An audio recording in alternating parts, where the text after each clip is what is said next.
방황하는 어른이 될 것. 영화 죽은 시인의 사회에는 닐이라는 인물이 등장한다.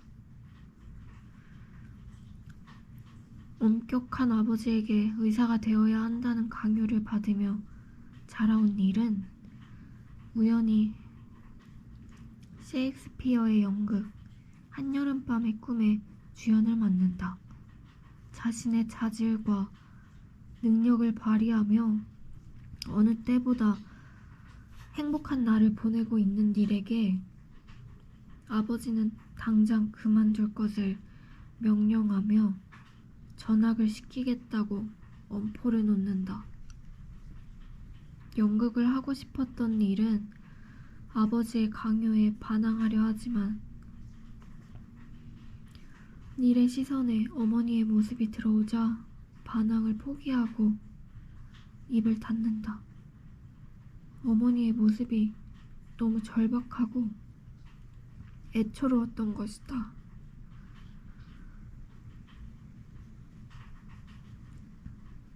닐의 표정에는 무력감과 절망감이 비친다. 그리고 그날 밤 닐은 아버지의 총으로 스스로 목숨을 끊는다.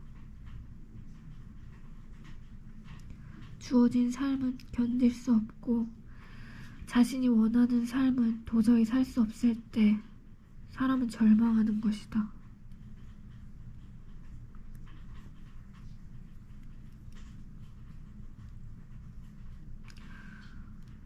주어진 삶은 견딜 수 없고 자신이 원하는 삶은 도저히 살 수 없을 때 사람은 절망하는 것이다. 한 정신과 의사는 헝가리, 일본, 우리나라의 공통점으로 방황이 허락되지 않는 사회를 이야기했다. 그리고 이 세 나라에 한 가지 공통점이 더 있는데 바로 높은 자살률이다. 우리나라에서 방황은 인생을 망치는 지름길이자 금기에 가깝다. 오죽하면 방황 청소년이라는 말까지 있을까? 대학 진학, 취업, 결혼, 출산, 내 집 마련 등 일련의 과정을 정년기라는 데드라인에 맞춰 완수해야 하고 이를 위해선 잠깐의 방황조차 용납하지 않는다.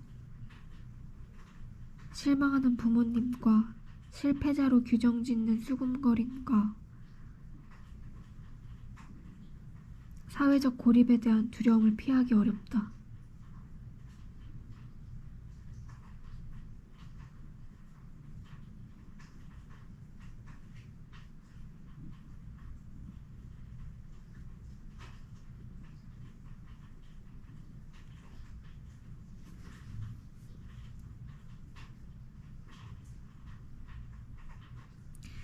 사회적 고립에 대한 두려움을 피하기 어렵기 때문이다.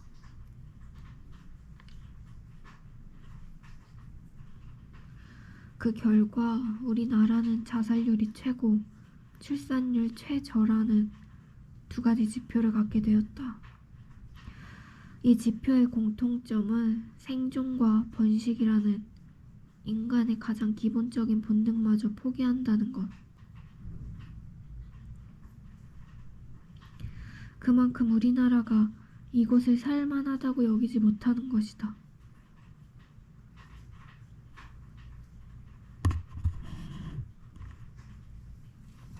주어진 과업을 빠짐없이 수행했는지를 개인의 평가 기준으로 삼는 사회. 그 안에서 잠깐의 정체라도 있으면 개인은 초조해지고 숨이 막힌다.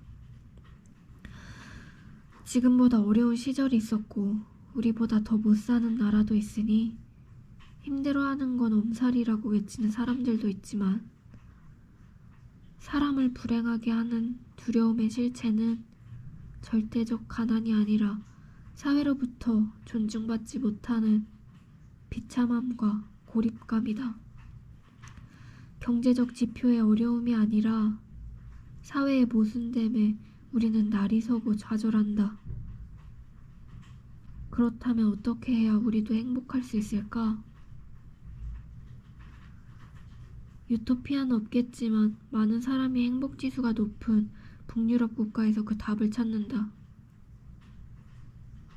그런데 벨기에 교육 잡지 클라세의 편집장 레오 보만스에 따르면 북유럽 사람들의 높은 행복감은 높은 소득이나 복지 시스템의 결과가 아니라 넘치는 자유, 타인에 대한 신뢰, 다양한 재능과 관심에 대한 존중의 결과라 한다.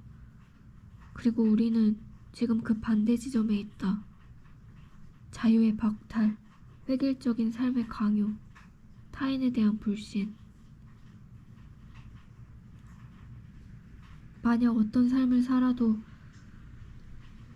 있는 그대로의 나로서 존중받을 수 있다는 믿음이 있다면 우리 사회가 실패와 방황 끝에 다시 시작하는 이들에게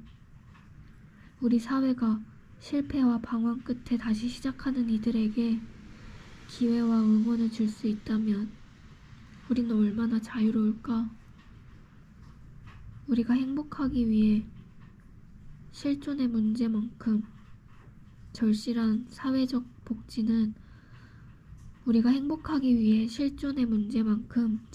사회적 복지는 마음껏 방황할 수 있는 자유와 그런 서로를 바라보는 너그러운 시선이다. 이건 교과서적인 말이 아니라 가장 본질적인 해결책일 수 있다.